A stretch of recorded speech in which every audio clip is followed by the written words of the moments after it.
ওকে, আসসালামু আলাইকুম। আমি সাকিব আহমেদ। আজকের ব্লগে আপনাদেরকে স্বাগত। আজকে আমরা যাচ্ছি বাদশা ভাইয়ের দোকানে চটপটি খাওয়ার জন্য।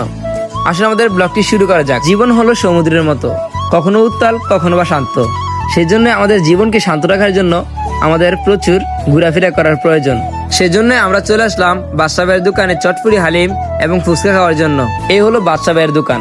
বাদশা ভাইয়ের দোকানে রয়েছে ছোট ছোট বাচ্চাদের খেলাধুলার জিনিসপত্র সহ অনেক অনেক খাবারের ব্যবস্থা।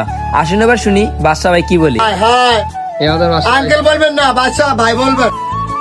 তারপর আমরা হালিম অর্ডার দিয়ে বসে গেলাম খাওয়ার জন্য। কিছুক্ষণের মধ্যেই চলে আসলো আমাদের হালিম। তারপর আমরা সকলে খাওয়া শুরু করে দিলাম।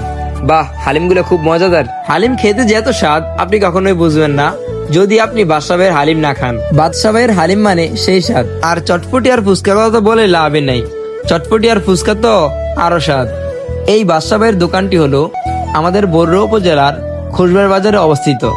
আপনি যদি বাদশা ভাইয়ের এই দোকানটিতে আসেন, আপনার জন্য আছে স্পেশাল ভাবে চটপটি, হালিম, ফুচকা, তার সাথে আছে চিকেন চপ সহ আরো নানা ধরনের খাবারের ব্যবস্থা। ভাই, আপনার জীবনে আপনি প্রচুর টাকা কামাবেন বা কামাইছেন। এই যে আমরা খাইতেছি না, এই খাবার আপনি খেতে পারবেন না। ভাই, এটা কি জানেন জীবনে প্রচুর খেতে হবে? আমি যে কথাটা বললাম, কি রাগ করলেন?